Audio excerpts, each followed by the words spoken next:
Salut tout le monde, j'espère que vous allez bien. On se retrouve aujourd'hui pour analyser le Bitcoin et l'Ethereum. On va aussi regarder le W et le NA qui est plutôt intéressant. Donc on va passer directement sur TradingView. Donc on peut commencer directement par regarder le Bitcoin. On peut voir que pour l'instant, on est soit en train de faire notre déviation que je vous parlais ici. Donc pour l'instant, ça semble assez bon. Le seul problème, c'est que si on va en low time frame, dans la vidéo d'hier, je parlais qu'en gros, on accumulait de la liquidité ici qu'est-ce que j'aurais vraiment aimé voir, ce serait en gros un retour sur ce niveau-là pour ensuite pump. Donc on était à peu près sur ce niveau-là ici. Donc je m'attendais à une mèche ici pour venir chercher les lots, pour après ça créer une accumulation, puis là vraiment repartir à la hausse. Finalement, c'est pas ça qui est arrivé sur le BTC. On peut voir également qu'en 4 heures, on est venu rechercher l'order block qu'on avait juste là, donc la dernière hausse avant la chute qu'on a eue ici. Donc on peut voir qu'on est venu la mitigate juste là avec la petite mèche qu'on a faite. Puis si on va voir en 15 minutes, on peut voir que ici on est venu faire une recherche de liquidité juste là. Donc, pour moi, ici, en même temps, on est venu faire le recherche de liquidité là. On est venu pump, recherche de liquidité au nord. Donc, on est venu chercher les deux côtés du range. Donc, pour moi, ici, ça serait un niveau qui serait assez intéressant pour tenter un short. Pour, en gros, venir target, en gros, ayant un TP sur la mèche qu'on a faite ici. Donc, en gros, on pourrait avoir un trade dans ce style-là ici, avec un stop loss au-dessus de ces highs-là, puis un TP là, jusqu'à là. En même temps, on est sur l'order block en H4 et on est sur le niveau de support résistance. Donc, si on dézoome un peu, par exemple en 12 heures, on peut voir qu'ici on avait fait support, après ça on a également fait support juste là, on peut voir qu'on est venu retester parfaitement la mèche, après ça résistance, donc pourquoi pas revenir ici, venir chercher les mèches, venir chercher le dernier niveau de support qu'on a juste là, donc de demand qu'on a sur les 0,5 de FIBA également qu'on n'est pas venu chercher. Donc ça serait assez pertinent là, de faire un dernier dump ici, venir chercher la liquidité pour après ça vouloir partir. Puis en même temps, ça ferait une sorte de double bottom, là, ce qui serait vraiment parfait là, pour ce qui est du Bitcoin, pour après ça vouloir partir et venir chercher des niveaux plus élevés. Sinon, même c'est un petit peu la même chose là, sur l'Ethereum, le plan ne change pas vraiment. On est venu chercher la liquidité en dessous de cette mèche-là. Donc pour moi, ça semble assez bullish là, pour venir chercher des niveaux plus hauts. Comme que je vous dis, il y a également une chance qu'on vienne chercher en gros la zone de demande qu'on a là qui correspond à une order block en daily. Donc qu'on a juste là. Donc ça se pourrait qu'on revienne sur ce niveau-là. Mais je pense que aussi il y a des chances que si le Bitcoin ici, il tient les niveaux qu'on a, puis qu'il vient faire une déviation, qu'on ait un bottom en item frame qui se forme sur l'Ethereum, puis que dans les prochains jours, prochaines semaines, on vient faire des niveaux plus hauts ici. Donc, ça va être vraiment ça que je vais essayer de trader sur l'Ethereum. Donc, des niveaux plus hauts, donc principalement des longs. C'est sûr que oui, à court terme, là, vu que le Bitcoin est bearish, pourquoi pas également tenter des shorts sur l'Ethereum. On peut voir que par exemple, sur l'Ethereum, je ne devrais pas tenter de short vu qu'on a de la liquidité qui s'accumule ici. Donc, j'attendrai minimalement une mèche pour l'après ça, pourquoi pas venir chercher les lots qu'on a fait ici. Mais bon, ça va vraiment dépendre du Bitcoin. Mais je pense que en ce moment, à court terme, c'est plus intéressant de trader le Bitcoin vu que le setup est plus intéressant. On est venu chercher un order block en 4 heures. Mais sinon, pour ce qui est de l'Ethereum, je vais vraiment m'attendre à ce qu'ils suivent ce que le Bitcoin fait. Donc, je vais moins le trader en ce moment vu que le setup ici est moins intéressant. Aussi, je voulais vous montrer le graphique du graphique Ethereum Bitcoin. Donc, qu'est-ce qu'on peut voir, c'est que, en gros, on est juste revenu chercher donc, les zones de fall gap que je vous parlais dans la vidéo d'hier. Donc, pour moi, en ce moment, c'est pas nécessairement très très bullish. Ça voudrait dire qu'on aurait peut-être une chute à faire ici, venir chercher un petit peu plus bas pour là, après ça, pourquoi pas remonter. Ou que justement, on vienne chercher les lots qu'on a fait ici, puis que l'Ethereum, il sous-performe encore une fois le Bitcoin. Ça reste qu'en ce moment, la tendance est toujours baissière. Là. On fait toujours des hauts qui sont toujours plus bas. Donc pour moi, pour l'instant, je m'attends à ce qu'on fasse des niveaux plus bas vu que la structure ici n'est pas très très prometteuse pour venir faire des niveaux plus hauts. Ça reste que, oui, ici on est venu faire une inversion de structure, mais ça reste que cette inversion-là ici est juste venue causer ce mouvement-là. Mais vu qu'on n'est pas venu faire de clôture en item frame au-dessus de ce high-là, pour moi ici, l'inversion de structure qu'on aurait ici, donc un niveau plus bas, un niveau plus haut, pour moi, il n'est pas valide vu qu'on n'est pas venu faire de clôture. Donc, ça voudrait dire qu'ici, c'est juste un sweep de la liquidité qu'on vient chercher la liquidité ici pour là, après ça, vouloir partir à la baisse. Donc, pour moi, c'est juste un retest. Donc, ça voudrait dire que durant les prochains jours, l'Ethereum va sous-performer le Bitcoin. Donc, ça veut dire que je ne vais pas vouloir long l'Ethereum parce que si je m'attends à ce que le Bitcoin monte dans les prochains jours, je vais plutôt essayer de long le Bitcoin parce que je sais qu'il va, en tout cas, je m'attends à ce qu'il va surperformer l'Ethereum. Donc, c'est pour ça que ici, je regarde vraiment le graphique Ethereum Bitcoin pour voir quel crypto que je veux tenter de long parce que je veux vraiment voir la force des deux. Parce que, par exemple, ça se peut que j'ai le même setup de long, mais que, par exemple, je puisse avoir un 3-4 heures sur le Bitcoin, tandis que sur l'Ethereum, vu qu'il pump moins, j'aurais juste un 2 heures, par exemple. Donc, c'est assez intéressant, mais je pense que vraiment ici, on devrait venir corriger un petit peu plus bas et puis venir chercher la liquidité qu'on a faite ici. Pour l'invalidation, ce serait simplement venir faire un niveau plus haut. Ça serait assez bullish qu'on vient de faire un nouveau plus haut. Moi, ça voudrait dire que là, on serait en tendance haussière. Aussi, ben, qu'est-ce que je voulais vous montrer, c'était le graphique du Total 3. Donc, qu'est-ce qu'on peut voir? C'est qu'ici, on avait une résistance item frame, donc un niveau de supply qu'on est venu chercher parfaitement ici. Après ça, on peut voir qu'on a bien corrigé. On a fait un petit peu la même chose que là, donc on est venu chercher une résistance sur cet order bloc-là. Après ça, on a corrigé, on est venu chercher le niveau clé qu'on avait ici, donc le niveau pivot qu'on a bien tenu. Après ça, on est venu faire une très très belle tendance haussière. Puis après ça, qu'est-ce qu'on peut voir? C'est que là, on a corrigé ici. Puis ben, on est revenu chercher le niveau de demande en 5 jours qu'on est ici. Donc pour moi, ça veut dire que le bottom ici sur le Total 3 pourrait être trouvé, puis on devrait ben, justement repartir à la hausse. Donc en gros, le dump qu'on a ici, c'était simplement sur le niveau de supply item frame, mais ça reste que pour moi, je m'attends à ce qu'on vienne chercher un nouvel ATH. Donc ça se pourrait qu'en gros ici sur le Total 3, là, on soit sur une prochaine tendance haussière de à peu près 78%. Donc ça serait vraiment très très intéressant parce qu'on sait que juste celle-là ici, on a eu beaucoup dans le coin qui ont fait de très très belles performances. Donc si jamais on aurait ça ici sur le Total 3, ce que je pense qu'il pourrait vraiment arriver, ben, on serait sur une très très belle tendance qui arrive dans les prochaines semaines. Donc si on voit également en 4 heures, qu'est-ce que je vais vous montrer, c'est que on est venu en gros faire une mèche de liquidation ici. Puis après ça, qu'est-ce qui est intéressant, c'est qu'on est venu chercher toute la liquidité qu'il y avait. Donc on est venu chercher les squalos qu'on a fait juste là. Puis en plus, si on va en low time frame, qu'est-ce qu'on peut voir, c'est qu'on est venu faire une inversion de structure. Donc nouveau plus bas ici, puis après ça, nouveau plus haut. Donc ça veut dire que là, théoriquement, on est aussi en petit time frame. Puis également, je dirais que même en 4 heures, là, pour moi, on est aussi là, avec la recherche de liquidité qu'on a faite là, après la mèche de liquidation. Donc ici, on est venu retester le niveau de demande. Après ça, un petit dump, on vient chercher ce niveau-là. Donc on vient chercher la liquidité au-dessus de ces highs-là, liquidité en dessous des lots qu'on a fait ici. Donc pour moi, c'est assez bullish. Puis ben, on devrait justement pump. Donc ça me rajoute de la confiance pour le fait que ben, le Bitcoin tienne le niveau qu'on est en ce moment, puis qu'on reparte à la hausse. Donc je vais vraiment tenter de prendre des longues en ce moment là, sur le Bitcoin et les cryptos en général. Aussi, ben, pour ceux qui se rappellent, là, je vous avais fait une vidéo genre sur le NA, là, donc j'avais montré le graphique. On était quelque part ici. Puis qu'est-ce que je vous disais, c'est qu'on avait ce niveau-là de demande qui était pertinent pour revenir dedans. Puis là, ben, peut-être pouvoir en racheter ici.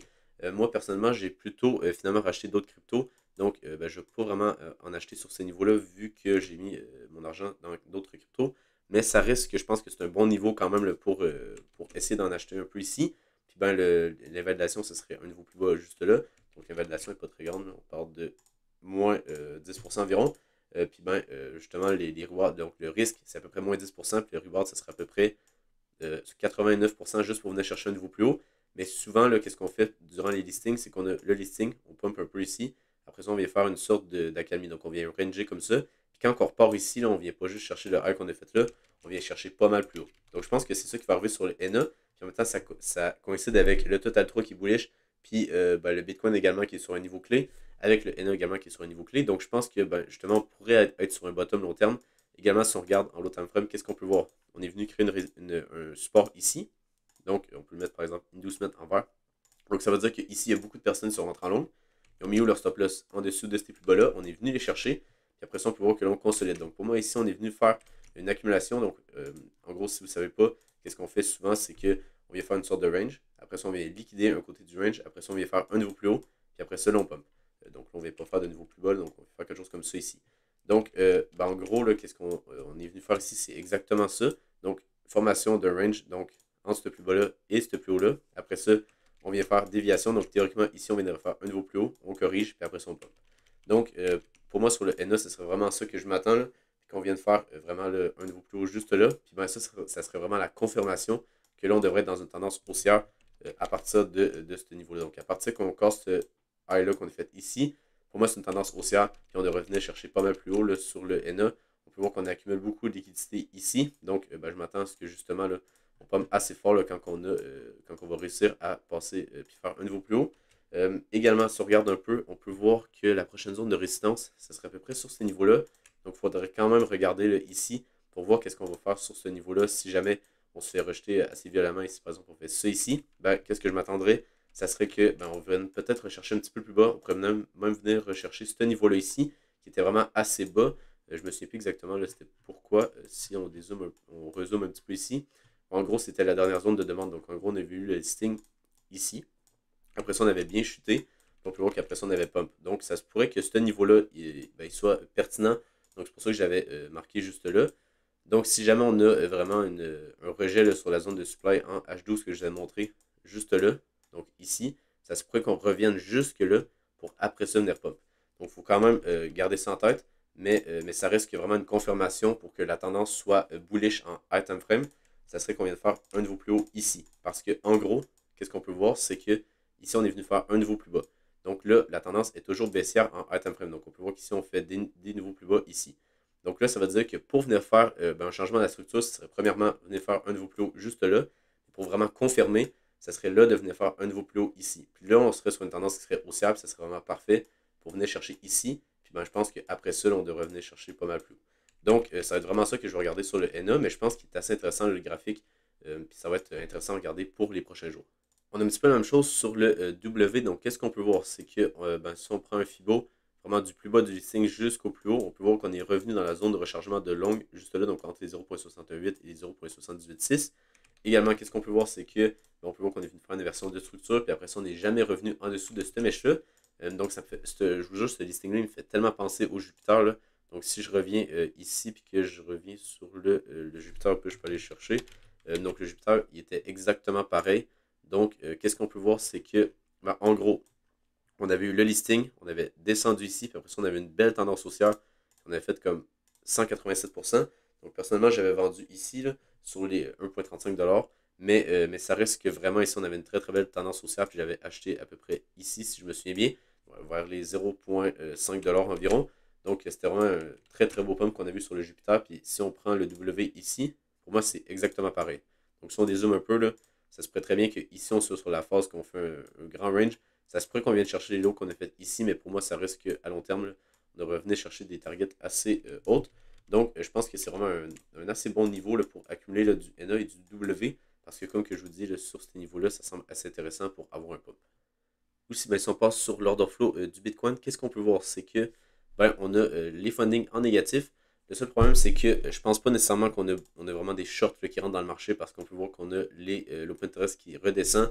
Donc, ça veut plutôt dire que c'est sûrement des longues là, qui sont en train de clôturer leur position. Donc, peut-être c'est des gens qui sont rentrés. Ça doit être sûrement des positions qui se sont rentrées ici. Donc, ça veut dire qu'il y a des longues qui sont rentrées là. On peut le voir avec les fundings. Puis après ça, ils ont clôturé leur position. Donc, on peut le voir ici, qui ont clôturé pour un profit. Donc, il n'y a pas grand chose à dire sur l'order flow. Ça reste que, comme que je vous dis, il faudrait vraiment venir retracer au complet l'augmentation de l'open interest. Donc, dans la dernière vidéo, je vous l'explique pas mal plus en détail. Mais en gros, qu'est-ce qu'on peut voir, c'est qu'on a eu l'open interest qui a beaucoup augmenté sur le mouvement baissier qu'on a eu ici. Donc, je m'attends à ce pour qu'on ait une tendance qui soit haussière, vraiment, qu'il soit saine, puis qu'on puisse repartir à la hausse, puis venir chercher des nouveaux plots, donc un nouvel ATH. Faudrait vraiment que l'open interest ici redescend ici, revienne chercher des niveaux plus bas. Parce que qu'est-ce qu'on peut voir, c'est qu'il y a beaucoup de positions levées qui se sont ouvertes là. Donc pour l'instant, c'est assez bon. Là. On a quasiment tout enlevé les positions levées qui s'étaient installées sur ce mouvement-là. Pour moi, les seuls qui doivent rester, ça pas mal des shorts là, qui sont rentrés juste là ou même un petit peu plus bas. Donc si jamais on a le spot là, qui veut vraiment vouloir pousser le prix à la hausse, je pense que on pourrait avoir un petit short squeeze avec les dernières positions qui se sont rentrées juste là. Aussi, pour ce qui est de l'Ethereum, on a un petit peu un order flow qui est vraiment, il est même plutôt vraiment différent. Parce que qu'est-ce qu'on peut voir? On a l'open interest qui a beaucoup augmenté ici. Donc ça veut dire que sur le petit mouvement qu'on a eu juste là, on a eu beaucoup de positions qui se sont ouvertes. Donc pour l'instant, ils se sont quand même bien refermés. Il en reste encore un petit peu à venir chercher juste là. On peut voir également que le spot ici achète bien. Là, donc, mais le seul problème, c'est que c'est pas vraiment un bon signe parce qu'on peut voir que même si le spot ici il achète, on peut voir que le prix, là, il stagne là, sur ces niveaux-là. Donc, qu'est-ce que ça veut dire? Ça veut dire qu'il y a des ordres en limite qui sont placés ici et qui viennent pousser le prix à la baisse. Donc, ça, c'est pas vraiment un bon signe. Ça veut dire qu'ici, on a des ordres en market qui rentrent, qui viennent acheter de l'Ethereum, tandis qu'on a des ordres en limite qui viennent vendre de l'Ethereum. Donc, ça, c'est pas un bon signe. Puis souvent, qu'est-ce que ça finit? C'est qu'on vient chercher des niveaux plus bas. Donc, on peut voir qu'on accumule de la liquidité. Donc, souvent, ça finit avec une correction. Là. Donc, c'est ça que je m'attends sur l'Ethereum. Comme que je vous dis, il est moins pertinent vu qu'on n'est pas venu chercher la liquidité. Mais ça reste que on a quand même pas mal d'ordres en limite là, qui sont placés sur l'Ethereum parce qu'on peut voir que sinon, là, si on n'aurait pas ça, on aurait eu un pump là, pas mal plus conséquent à mon avis. Aussi, pour ce qui est de l'order book du Bitcoin sur le contrat en levier donc perpétuel, qu'est-ce qu'on peut voir? C'est que on a des ordres d'achat qui sont placés aux 58 000 $. Donc, on peut voir qu'ici, les ordres d'achat ils ont bien absorbé le prix et on est bien reparti à la hausse. Là, qu'est-ce qu'on peut voir? C'est qu'on en a aux 58 000. Donc, ça va être intéressant de voir si jamais on revient sur ces niveaux-là, si jamais on a une consommation haussière. Parce que là, on peut voir qu'on a un très très beau range qui se forme entre les ordres de vente qui se sont placés ici et les ordres d'achat qui sont placés juste là. Donc, ça va être intéressant de voir, mais je pense que, en gros, on pourrait revenir ici, et être toujours bullish, venir chercher la liquidité. pour après ça voir si ici ça tient ou si on vient chercher un petit peu plus bas. Mais je pense que ça va vraiment dépendre des ordres qui sont placés là. Si jamais ces ordres-là tiennent le prix puis qu'on voit qu'on a pas mal d'absorption des vendeurs là, sur ces niveaux-là, pour moi ça veut dire qu'il va y avoir assez de puissance acheteuse pour qu'on ne vienne pas chercher l'eau qu'on a fait là puis qu'on vienne faire des niveaux plus hauts. Tandis que si ces ordres-là ne tiennent pas, ça veut dire qu'ici on va venir faire des niveaux plus bas puis le prix devrait descendre assez rapidement parce qu'on peut voir que l'order book est assez vide. Donc on pourrait revenir sur ces niveaux-là ici si jamais ces ordres ne tiennent pas pour après ça venir chercher la liquidité pour après ça vouloir partir à la hausse. On peut voir qu'on a un petit peu d'ordre qui commence à s'accumuler juste là. Donc si vous avez aimé la vidéo, n'hésitez pas à vous abonner sur Twitter et sur YouTube. Sinon, je vous souhaite une bonne journée et on se retrouve pour une prochaine vidéo. Bye!